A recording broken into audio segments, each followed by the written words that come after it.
Hello all, very good morning. Welcome to Testbook super coaching for the bank exams. Guys, ये session आज हमें recorded angle में आपके सामने present करना पड़ रहा है because of some technical issues. सुबह का सेशन स्टार्ट तो हुआ था पर अनफॉर्चुनेटली हम एंड नहीं कर पाए थे, बीच में हमें रुकना पड़ा था। तो इस रिकॉर्डेड एंगल में हम सारी वो न्यूज आपके लिए कवर करेंगे जो हमारी मॉर्निंग में रह गई थी। So will start with the session. तो दोस्तों, अगर चैनल को सब्सक्राइब नहीं किया होगा तो जल्दी से हमारे इस YouTube चैनल को सब्सक्राइब कर दीजिएगा, जो हमारा नया YouTube चैनल है, which will be really very important, क्योंकि सारी इंफॉर्मेशन यहां पे आपको प्रोवाइड हो जाएगी, सारी इंफॉर्मेशन यहां पे आपको मिल जाएगी आने वाले सेशंस की, as well as you will get to know about the new sessions जो हम लोग बहुत जल्दी आपके लिए लाने वाले हैं। दोस्तों, कल हमने कुछ होमवर्क आपको दिया था, तो उस होमवर्क के पहले क्वेश्चंस के आंसर्स देख लेते हैं।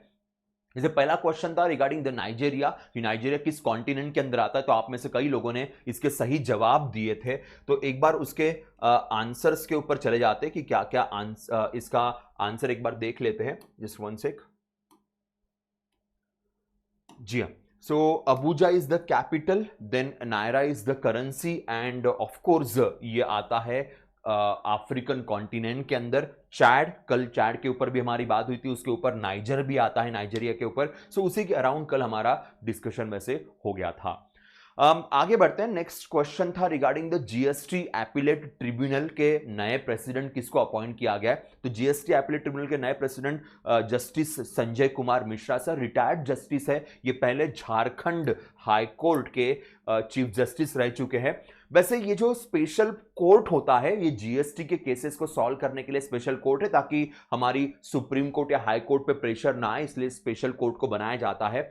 जीएसटी एपिलेट ट्रिब्यूनल में जिसको अपॉइंट करेंगे एज द प्रेसिडेंट, उनका क्राइटेरिया भी मेंशन किया गया है कि जज ऑफ द रिटायर्ड जज ऑफ द हाई कोर्ट और सर्विंग और द रिटायर्ड डिस्ट्रिक्ट जज और द एडिशनल डिस्ट्रिक्ट जज with 10 years of experience, lawyer with 10 years of experience especially in the litigation matters relating to the indirect taxes। अगर ये है तो ही जीएसटी एपिलेट ट्रिब्यूनल का आपको प्रेसिडेंट बनाया जाएगा। 4 साल के लिए ये अपॉइंटमेंट की जाती है, जहां पे संजय कुमार मिश्रा सर को अपॉइंट किया गया है, ध्यान रखिएगा।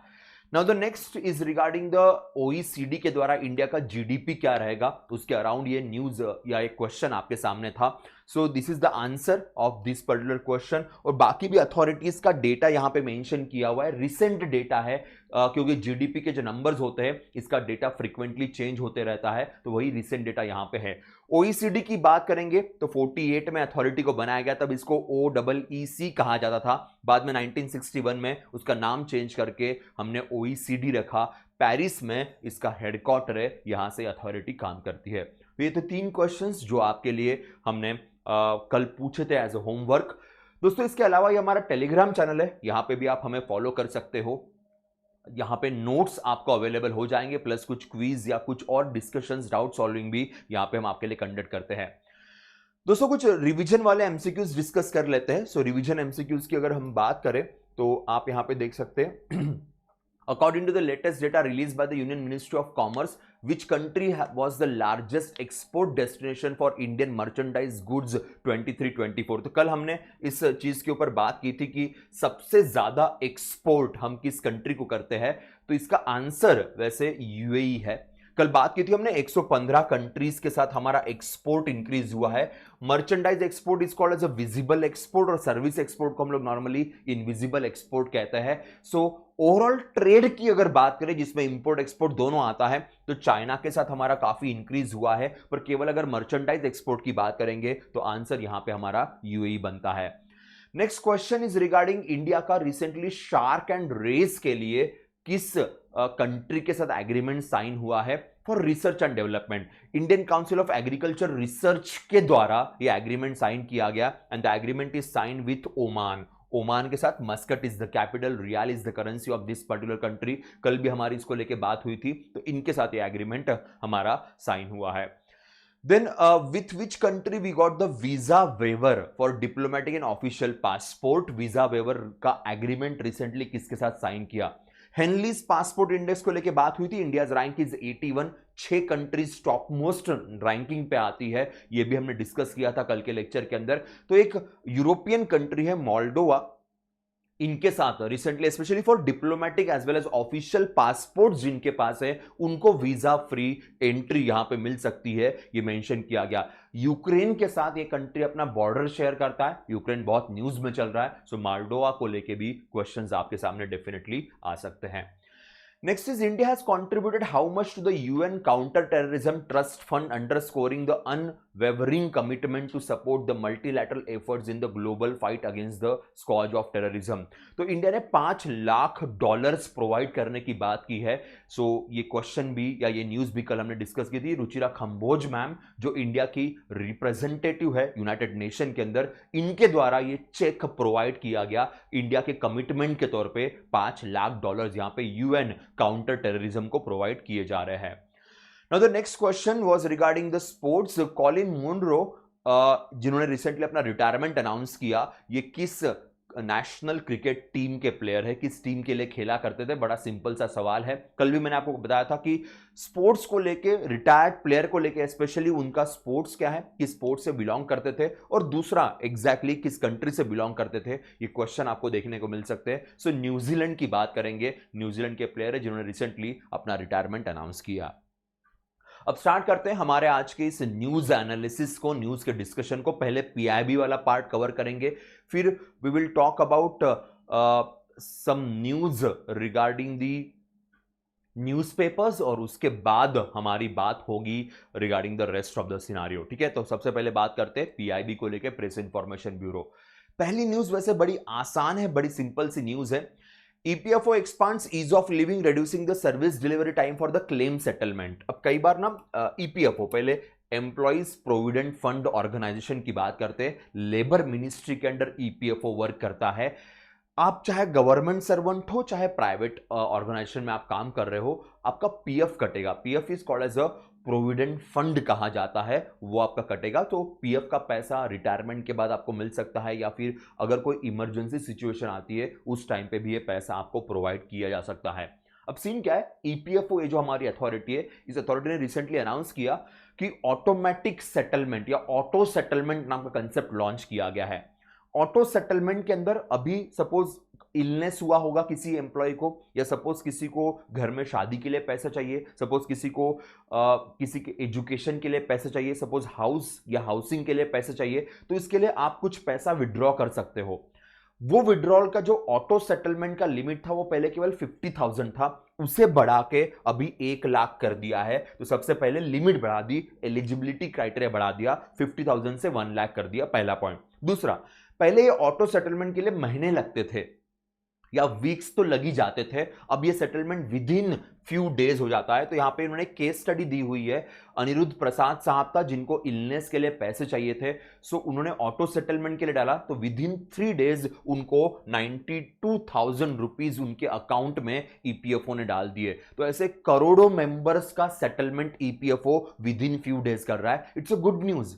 जो पीएफ के बारे में जानते होंगे, जिन्होंने शायद ईपीएफओ का सेटलमेंट की कभी ट्राई किया होगा, स्पेशली आपके पेरेंट्स को आप जरूर पूछिएगा, काफी समय लगता है, काफी बार चक्कर काटने पड़ते हैं, पर ये ऑटो सेटलमेंट घर बैठे विद इन फ्यू डेज हो जाएगा। और वो भी लिमिट पहले केवल 50,000 की थी, बढ़ा के अप टू 1 लाख कर दी है। And that's why question will be asked. पहला क्वेश्चन लिमिट को लेके आएगा, दूसरा क्वेश्चन इस पॉइंटर को लेके आ सकता है कितने दिन के अंदर हो रहा है, और तीसरा क्वेश्चन जो है कि कौन सी चीज है। तो एजुकेशन, मैरिज, देन इलनेस, जो पॉइंट मैंने मेंशन किया था, उसके बाद हाउसिंग पर्पसेस। सो 1, 2 एंड 3 यहां पे एजुकेशन, मैरिज दोनों साथ में मिक्स किया गया है। दोनों में से किसी एक चीज के लिए भी आप यहां पे रिक्वेस्ट कर सकते हो। तो ये कुछ 3-4 क्वेश्चन है जो इस पीआईबी के न्यूज से आपके सामने आ सकते हैं। स्टैटिक इंफॉर्मेशन की बात करें तो ईपीएफओ 1952 में क्रिएट किया गया, लेबर मिनिस्ट्री के अंडर आता है। नीलम एस राव फिलहाल इस अथॉरिटी के हेड है,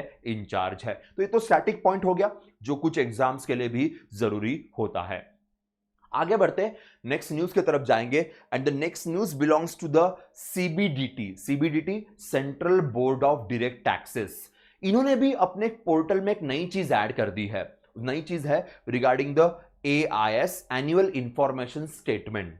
अब ये एआईएस सिस्टम बेसिकली क्या है? देखिए, जो टैक्स पेयर्स है, जो लोग टैक्स पे कर रहे हैं, कई बार वो कंप्लेंट्स डालते हैं, फीडबैक डालते हैं, कुछ क्वेश्चंस डालते हैं जिसकी रिक्वेस्ट या जिसके रिजल्ट्स या जिसका ओपिनियन ये नॉर्मली टैक्स डिपार्टमेंट से आना ऐसा जायज होता है कि भाई उनसे कुछ आंसर्स आने चाहिए, जो भी कंप्लेंट है उसको रिजॉल्व करना चाहिए।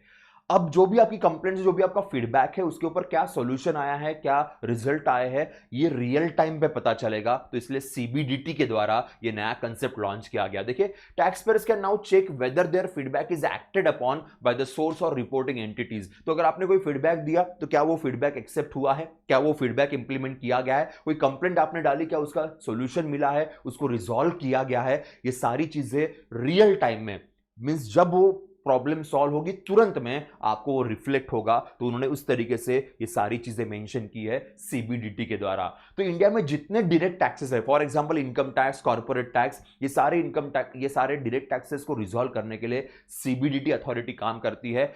1860 में ब्रिटिशर्स के टाइम पे इस अथॉरिटी को बनाया गया था और फिलहाल नितिन गुप्ता सर इस अथॉरिटी के हेड है, इंचार्ज है। ऑब्वियसली फाइनेंस मिनिस्ट्री के अंडर ये अथॉरिटी काम करती है।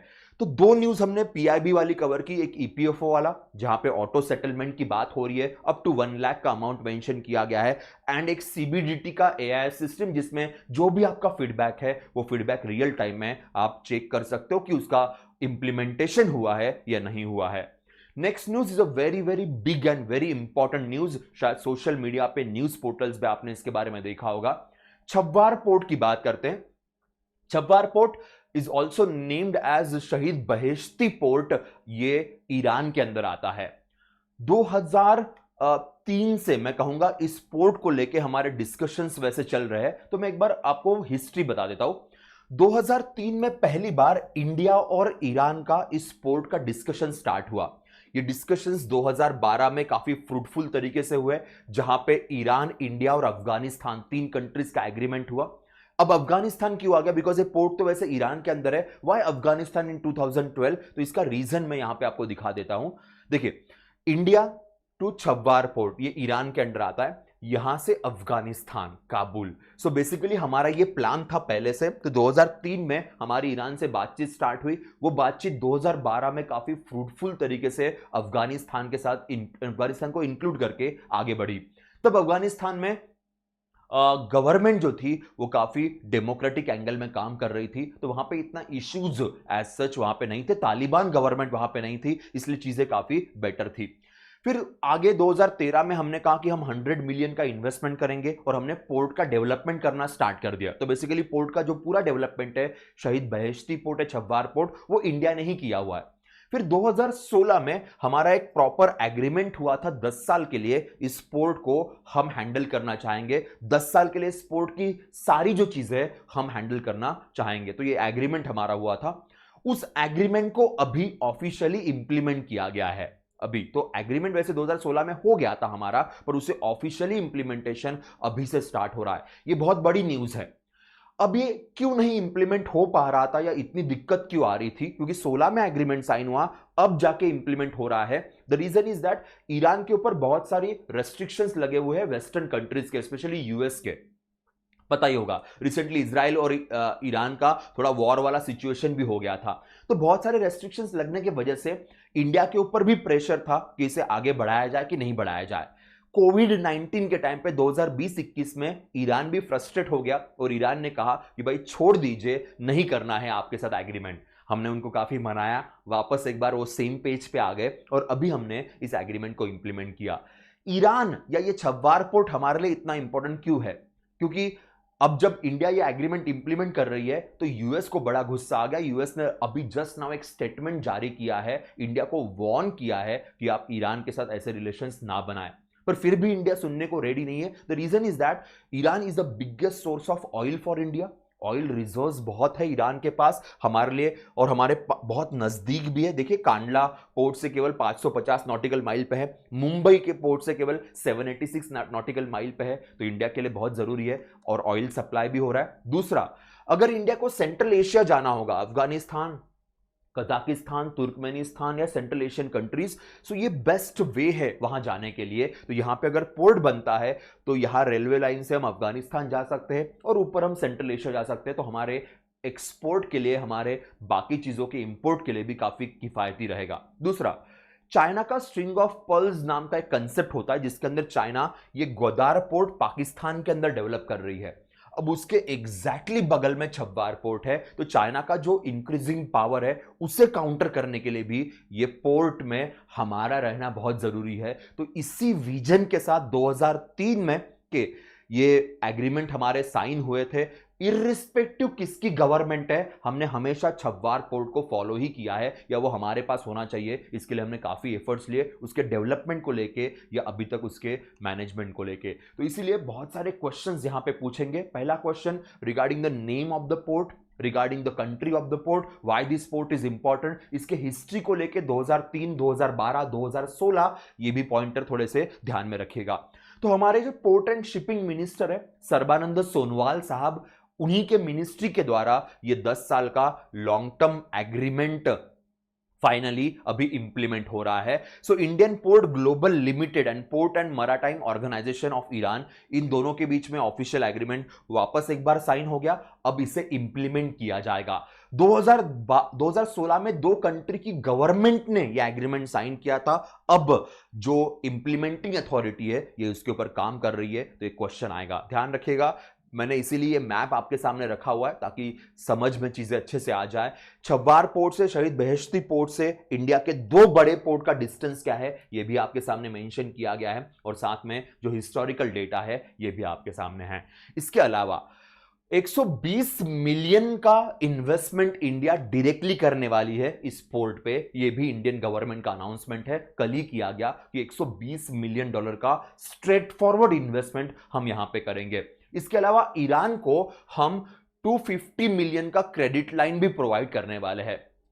तो ईरान को अगर लोन की जरूरत पड़ती तो 250 मिलियन का क्रेडिट लाइन फंड भी हमने इसके लिए अवेलेबल करवा के दिया है। तो ईरान को भी अगर कुछ ओवरऑल डेवलपमेंट करना होगा तो ये लोन अमाउंट है, और 120 मिलियन का हमारा डायरेक्ट इन्वेस्टमेंट होगा। मींस हमारी अलग अलग कंपनियां वहां पे कुछ ना कुछ प्रोजेक्ट्स बनाएंगी। एफडीआई होता है फॉरेन डायरेक्ट इन्वेस्टमेंट, जैसे इंडिया में कोई इन्वेस्ट करता है वैसे ये आउटवर्ड एफडीआई है, इंडिया बाहर कंट्री में इन्वेस्ट कर रहा है, and which is very important. तो क्वेश्चन इन दो अमाउंट को लेके भी आपके एग्जाम में आ सकते हैं, तो प्लीज थोड़ा सा ध्यान रखिएगा।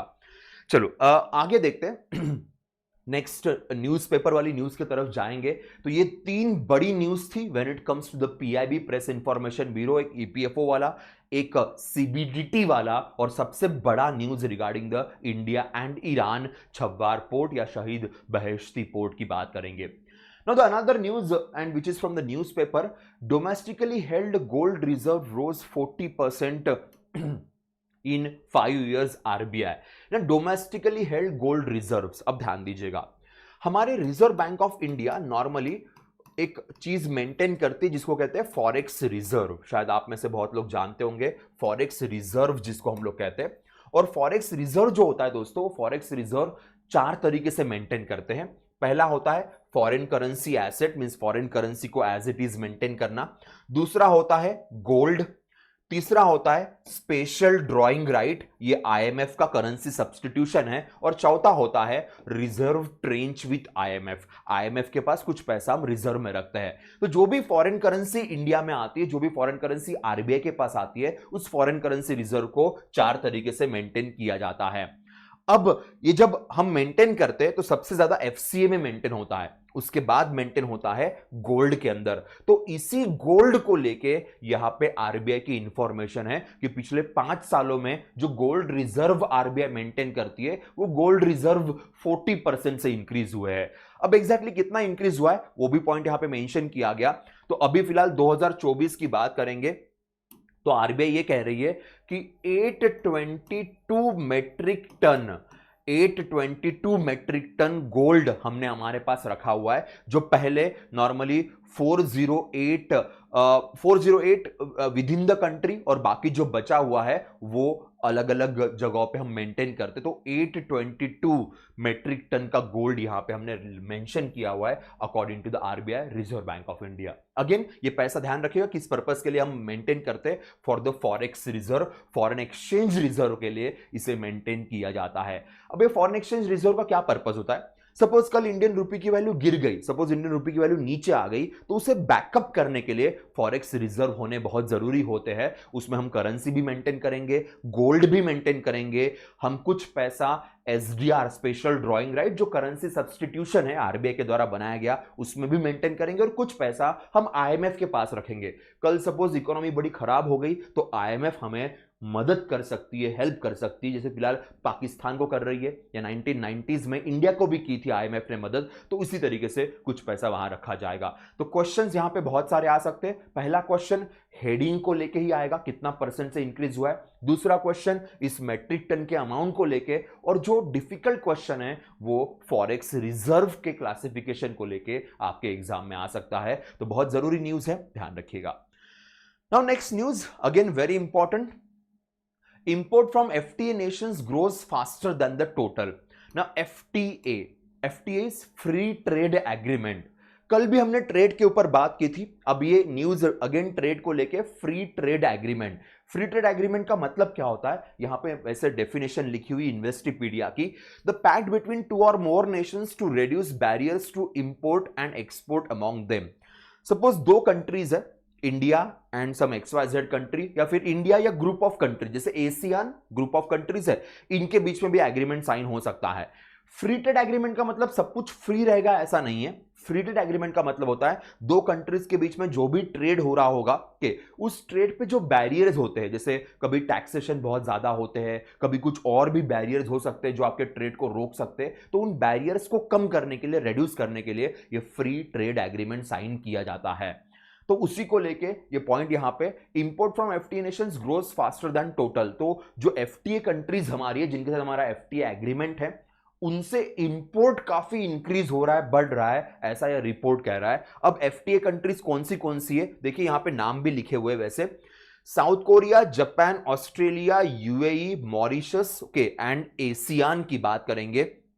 सो दीज आर द कंट्रीज जिनके साथ हमारा अलग से एफटीए है। और इसके अलावा south Asian free trade area के वो भी क्रिएट किया, सार्क कंट्रीज के लिए वो भी क्रिएट किया गया, पर सार्क कंट्रीज वाला इतना इफेक्टिवली वर्क नहीं करता, पर बाकी specially south Korea, Japan, Australia, UAE, Mauritius, ये बहुत ज्यादा तगड़े लेवल पे काम करता है। तो क्वेश्चन यहां पे पूछ सकते हैं आपके एग्जाम के लिए।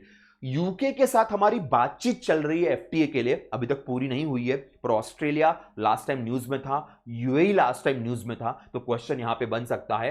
देखो क्वेश्चन यहां पे पूछने का चांस यहां पे बहुत ज्यादा बनता है कि कौन से कंट्रीज के साथ हमारा एफटीए साइंड है, तो ये आपको पता होना बहुत जरूरी है।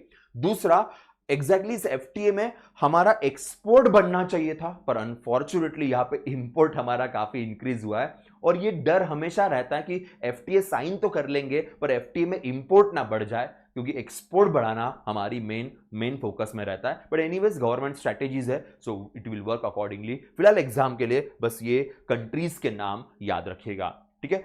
चलो आगे बढ़ते हैं। Maldives, India extend the $50 million support to Maldives. Maldives का कुछ समझ ही नहीं आता, इतनी नौटंकी करता है, कभी इंडिया के अगेंस्ट कुछ एक ट्रेंड चलाएंगे, इंडिया के सोल्जर्स को हटा दो, इंडिया के साथ कोई रिलेशन नहीं रखने, और बाद में इंडिया को ही पैसों की डिमांड करेंगे। तो रिसेंटली मालदीव्स ने इंडिया को कुछ रिक्वेस्ट की थी कि कोई उनको फाइनेंशियल सपोर्ट चाहिए, वापस एक बार टूरिज्म इंक्रीज कर दीजिएगा। इंडिया ने एक झटका क्या दे दिया, पीएम साहब ने एक वीडियो क्या डाल दिया, मालदीवन इकोनॉमी लिटरली हिल गई। अब जाके उनको रियलाइज हो रहा है, पर बीइंग अ बिग ब्रदर, हम साउथ एशिया के सबसे बड़ी कंट्री है कि ये छोटे मोटे मलाल हम इतने दिमाग में नहीं रखते, तो हमने भी बोल दिया कि ठीक है भाई, हम आपको सपोर्ट कर देंगे। तो $50 मिलियन का सपोर्ट हम मालदीव्स को दे रहे हैं। okay, so we decided कि okay fine, you required some money, we will provide you some money, and that's the portion, that's the point they have mentioned. So State Bank of India has subscribed one more year to the 50 million government treasury bills upon the maturity of the previous subscription. So state bank of India, SBI, यहां पे directly involve है government of India के behalf में। जो T bills है, treasury bills है, जिसका limit less than 1 year होता है, उन्हीं टी बिल्स के द्वारा ये 50 मिलियन का सपोर्ट हमने मालदीवन गवर्नमेंट को दिया है। Now Male is the capital, rufiyaa is the currency. ये क्वेश्चन एग्जाम के लिए बन सकता है। और जिन भाई साहब की वजह से इंडिया मालदीव्स के रिलेशंस इतने खराब हुए थे, उनका नाम है मोहम्मद मुजू के, और इन्हीं की गवर्नमेंट के द्वारा रिक्वेस्ट की गई थी कि we need some financial support, और एसबीआई ने अपने तरफ से ये सपोर्ट प्रोवाइड कर दिया है। तो ध्यान रखिएगा, एग्जाम में यहां पे भी क्वेश्चंस आपके लिए बन सकते हैं। आगे बढ़ते हैं। सबसे बड़ी न्यूज जो है, retail inflation eases to 4.83 April 2024। Now inflation, महंगाई की बात होती है। इंडिया में इन्फ्लेशन कैलकुलेट करने के लिए अलग अलग तरीके होते हैं। होलसेल के लिए हम WPI का यूज करते हैं, और रिटेल के लिए हम CPI का यूज करते हैं। CPI का मतलब है consumer price index. Consumer price index का डेटा ये नेशनल स्टैटिस्टिकल ऑफिस NSO के द्वारा दिया जाता है एवरी मंथ, कि एवरी मंथ क्या इन्फ्लेशन है क्या नहीं है। ये data ministry of statistics and programme implementation की NSO नाम की अथॉरिटी देती है, और यही CPI का डेटा, यही कंज्यूमर प्राइस इंडेक्स का डेटा हमारी RBI भी यूज करती है मॉनेटरी पॉलिसी के टाइम पे। तो बहुत इंपॉर्टेंट है। और इनका यह कहना है कि इंडिया का रिटेल इन्फ्लेशन थोड़ा सा कम हो गया है, जो इन्फ्लेशन कॉमन इंसान एक्सपीरियंस करता है थोड़ा सा कम हो गया है, ऐसा यह डेटा बताता है। अब ध्यान दीजिएगा, उर्जित पटेल कमिटी का रिकमेंडेशन था, जो नॉर्मली पूरे देश में फॉलो होता है। उस कमिटी ने यह कहा था that India's retail inflation should be 4% ±2%। India का रिटेल इन्फ्लेशन ये 4% ±2% होना चाहिए।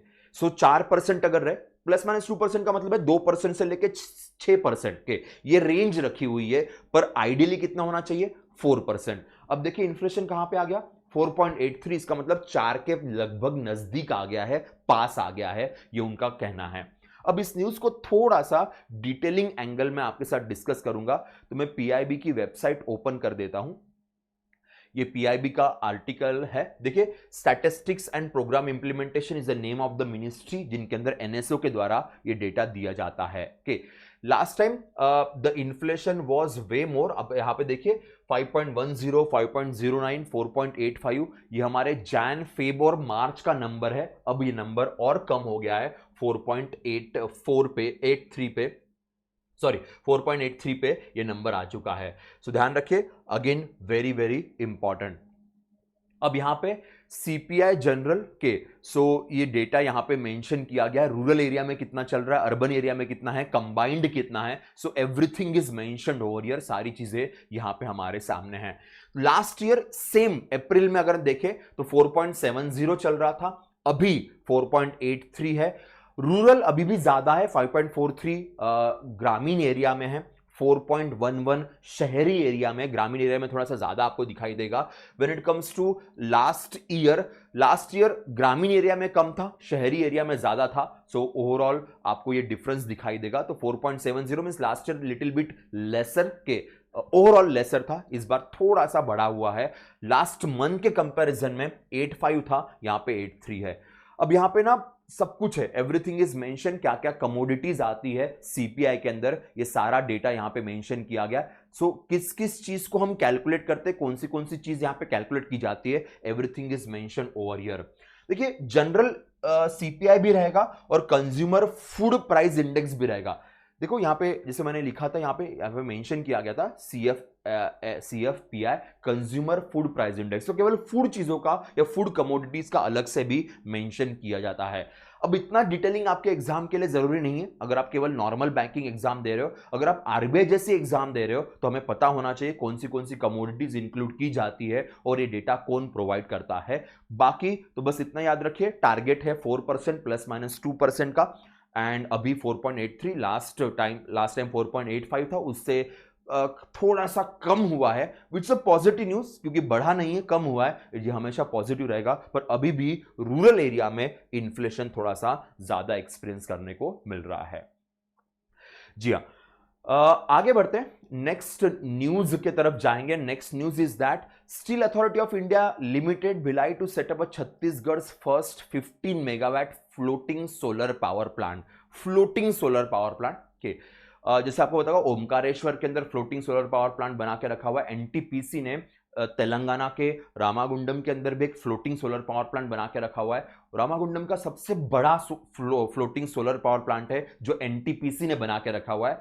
तो NTPC ने सेल के साथ मिलके भी ये एक नया फ्लोटिंग पावर प्लांट बनाने की बात की हुई है और जिसे क्रिएट किया गया है छत्तीसगढ़ के अंदर, जो एग्जाम के लिए क्वेश्चन बनेगा। तो ध्यान रखिएगा, ये जॉइंट वेंचर है steel authority of India limited as well as NTPC के बीच में, नेशनल थर्मल पावर कॉर्पोरेशन के बीच में। तो ये क्वेश्चन आपके लिए डेफिनेटली बन सकता है, ध्यान रखिएगा, ठीक है।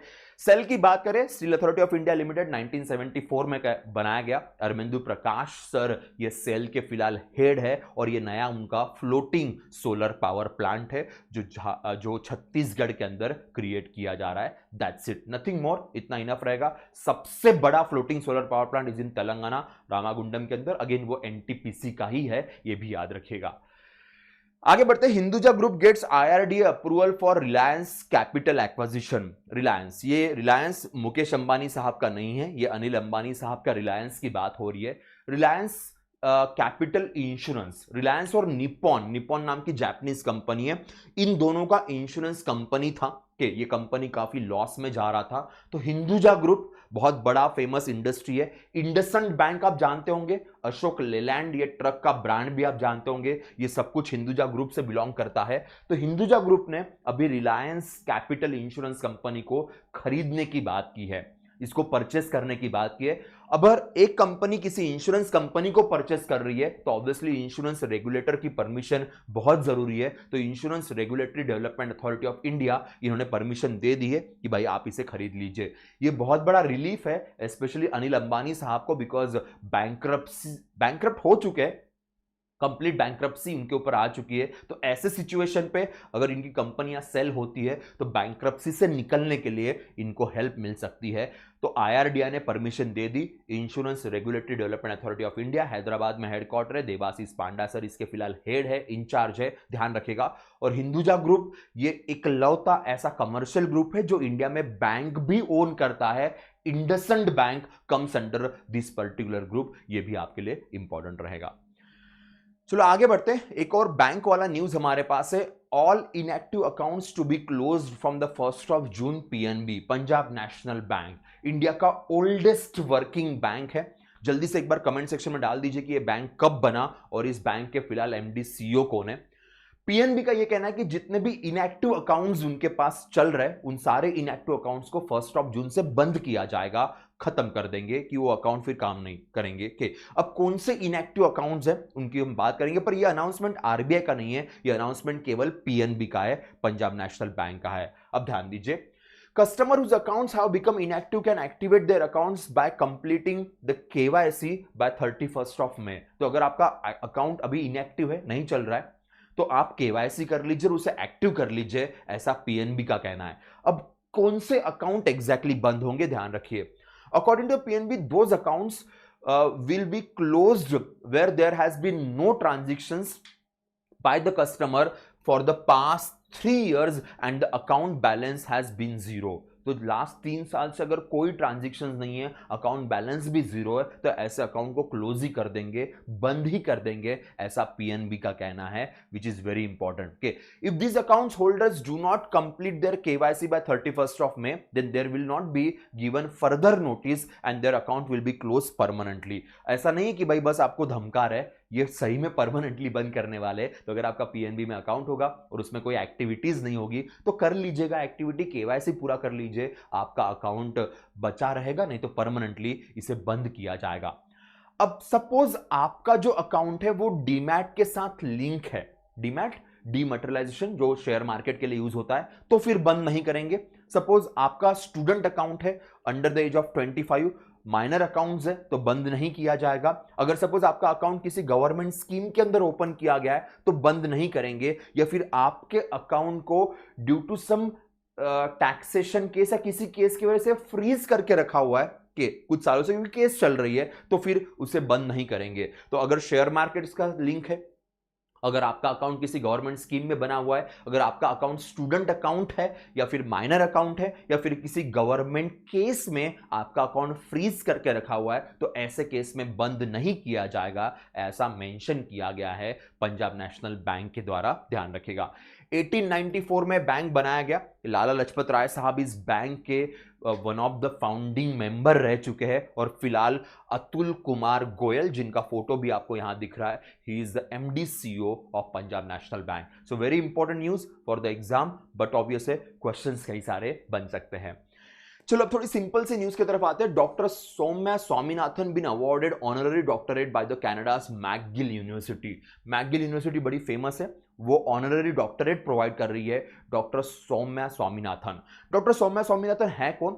वेरी फेमस पीडियाट्रिशियन, डब्ल्यूएचओ के अंदर ये डेप्यूटी डायरेक्टर जनरल रह चुकी है। इसके अलावा she was the chief scientist of WHO during कोविड-19 में ये डब्ल्यूएचओ की चीफ साइंटिस्ट थी, बहुत बड़ी पोजीशन है। डेप्यूटी डायरेक्टर जनरल रह चुके हैं डब्ल्यूएचओ की, अगेन बहुत बड़ा पोजीशन ये होता है। पीडियाट्रिशियन है, छोटे बच्चों की डॉक्टर है। एंड एम्स में भी इनका बहुत बड़ा रोल रहा है। इंडिया के मेडिकल इंस्टीट्यूट की ये हेड रह चुकी है। इसके अलावा एएफएमसी जो है पुणे में, यहां से इनकी पढ़ाई हुई, वहां पे भी ये काम कर चुकी है। और सबसे बड़ी बात, एमएस स्वामीनाथन साहब, इंडिया के फादर ऑफ ग्रीन रिवॉल्यूशन, इनकी ये बेटी है के सो इनकी विरासती बड़ी स्ट्रांग है एमएस स्वामीनाथन साहब की बेटी, और खुद अपने आप में भी बड़ी फेमस डब्ल्यूएचओ की चीफ साइंटिस्ट रह चुके हैं, और वो भी कोविड के टाइम पे, तो बहुत बड़ा रुतबा है, नो डाउट अबाउट दैट। इनको कनाडा की मैकगिल यूनिवर्सिटी ने ऑनररी डॉक्टरेट प्रोवाइड करने का रिसेंटली अनाउंसमेंट कर दिया। That will be enough for the exam point of view. आगे बढ़ते हैं। Punjabi poet Surjit Patar passes away. Okay, very famous poet, बहुत बड़े फेमस पोएट थे, as well as lecturer as well as professor. ये प्रोफेसर भी रह चुके हैं when it comes to the Punjabi language. Punjab agriculture university में ये पंजाबी लैंग्वेज के प्रोफेसर रह चुके हैं। इनको Sahitya academy award as well as Padma Shri award से भी नवाजा गया है। सो 2012 में गवर्नमेंट ऑफ इंडिया ने इनको पद्मश्री अवार्ड से नवाजा था, जिनका रिसेंटली देहांत हुआ। किसी भी बड़े पर्सन का अगर देहांत होता है तो वो कौन से फील्ड से बिलोंग करते हैं, अगर उनको पद्मश्री या साहित्य अकेडमी जैसे अवार्ड मिले तो उन अवार्ड के बारे में भी क्वेश्चन बन सकता है। साथ में पोएट के अलावा ये प्रोफेसर भी थे, तो ये भी एक क्वेश्चन आपके लिए डेफिनेटली एग्जाम में आ सकता है, ध्यान रखिएगा। अपॉइंटमेंट सेक्शन की तरफ जाते हैं। अपॉइंटमेंट में सबसे पहली अपॉइंटमेंट है इफ्को के डायरेक्टर की। IFFCO is Indian farmers fertiliser cooperative limited. 1967 में इफ्को को क्रिएट किया गया। फिलहाल उदय शंकर अवस्थी सर इसके सीईओ है। इसके डायरेक्टर के पोजीशन पे यहां पे विवेक कोल्हे इनको अपॉइंट किया गया। विवेक कोल्हे ये खुद Shankarrao Kolhe cooperative sugar industry के चेयरपर्सन है, हेड है। तो महाराष्ट्र में एक शुगर मिल है शंकरराव कोल्हे इनके ग्रैंडफादर के नाम पे, उसी शुगर इंडस्ट्री की ये फिलहाल हेड है, और जिनको अभी इफ्को ने डायरेक्टर अपॉइंट किया हुआ है। इफ्को ये वर्ल्ड की सबसे बड़ी कोऑपरेटिव अथॉरिटी है, पूरे वर्ल्ड की सबसे बड़ी कोऑपरेटिव अथॉरिटी है, और जहां पे इन्हें डायरेक्टर अपॉइंट किया गया, तो ऑफ कोर्स क्वेश्चन यहां पे बन सकता है। नैनो यूरिया सुना होगा आपने, नैनो यूरिया का भी डेवलपमेंट इफ्को के द्वारा ही किया गया, जो वर्ल्ड में काफी फेमस चल रहा है आज के डेट में। तो इफ्को का फुल फॉर्म, इफ्को के नए डायरेक्टर, इफ्को का सीईओ एंड इफ्को कब बनाया गया, ये आपके एग्जाम के लिए जरूरी रहेगा, ध्यान रखिएगा। हेमंत खत्री रिसीव्स पीएसयू संपन्न अवार्ड के। ये पीएसयू का अवार्ड है, पब्लिक सेक्टर अंडरटेकिंग का अवार्ड है।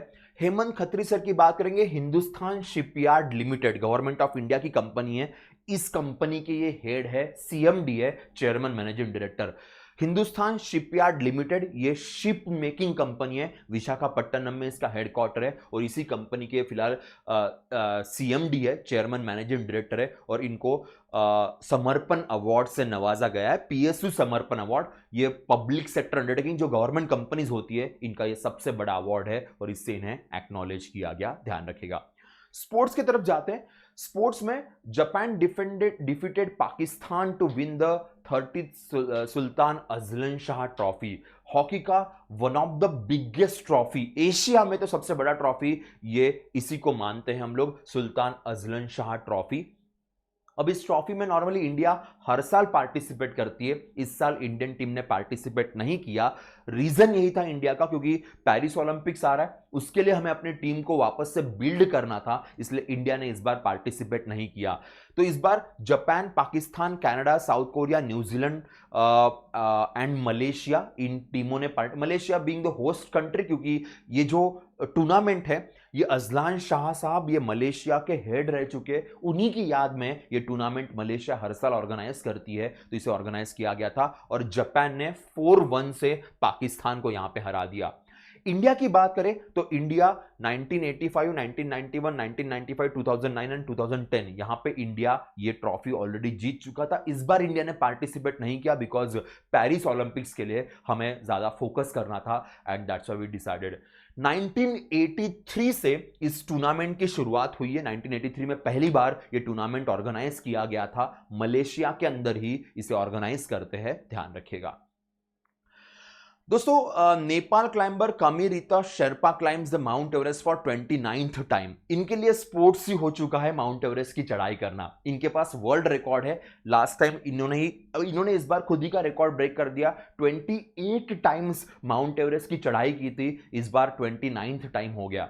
शेरपा एग्जैक्टली क्या होता है? तो जो माउंट एवरेस्ट की चढ़ाई करते हैं उनको जो गाइड के तौर पे हेल्प करते हैं उसे शेरपा कहा जाता है। तो नेपाल के साइड से अगर आप माउंट एवरेस्ट की चढ़ाई कर रहे हो तो एक शेरपा आपको साथ में लेके जाना कंपलसरी होता है। ये 29 टाइम्स माउंट एवरेस्ट की चढ़ाई कर चुके हैं अलग अलग लोगों को साथ में ले जाके, सो अपने आप में बहुत बड़ा रिकॉर्ड इनके पास है। ऑब्वियसली इनको एवरेस्ट मैन भी हम लोग कहते हैं, नो डाउट अबाउट दैट। 1994 में पहली बार एट द एज ऑफ 24 इन्होंने एवरेस्ट की चढ़ाई की थी। कोविड के टाइम पे एवरेस्ट की चढ़ाई रोक दी गई थी, बस वही एक ब्रेक है, नहीं तो हर साल इन्होंने माउंट एवरेस्ट की चढ़ाई की हुई है, तो बहुत बड़ा नाम है, no doubt about that. Questions इसके पहले भी एग्जाम में आए थे, वापस एक बार आ सकते हैं, ध्यान रखिएगा। ये नेपाल की स्टैटिक इंफॉर्मेशन आपके सामने, specially prime minister and president, इनका नाम जरूर याद रखिएगा, क्वेश्चन एग्जाम में बन सकता है। यस गाइस, ये थी हमारी आज की इंपॉर्टेंट न्यूज। आपके लिए होमवर्क है, होमवर्क के तौर पे 3 क्वेश्चंस आपके पास है। लेक्चर के बाद कमेंट सेक्शन में इसका आंसर आप जरूर डालिएगा। Which organization has sanctioned a study on the impact evaluation of geographical indication product? Recently, which organization has been granted Navratna status by the Department of Public Enterprise? And recently, who has been appointed as the president of the Indian Vaccine Manufacturer Association? तो ये 3 questions आपके सामने, इन तीनों के answers lecture के बाद comment section में डाल दीजिएगा। वापस एक बार दिखा देता हूं, जियोग्राफिकल इंडिकेशन प्रोडक्ट का स्टडी किसके द्वारा ऑर्गेनाइज किया गया था? नवरत्ना स्टेटस ये किस गवर्नमेंट कंपनी को रिसेंटली दिया गया? और इंडियन वैक्सीन मैन्युफैक्चरर एसोसिएशन के प्रेसिडेंट के तौर पे रिसेंटली किसे अपॉइंट किया गया, ये आपके सामने है। दोस्तों, हमारे सेशन को सब्सक्राइब करना, हमारे पूरे चैनल को सब्सक्राइब करना मत भूलिएगा और सेशन को लाइक जरूर कीजिएगा, और आंसर तो आपको कमेंट सेक्शन में डालना ही है। That's all from my side for the day. Will see you in the next session guys. तब तक के लिए बाय बाय, टेक केयर।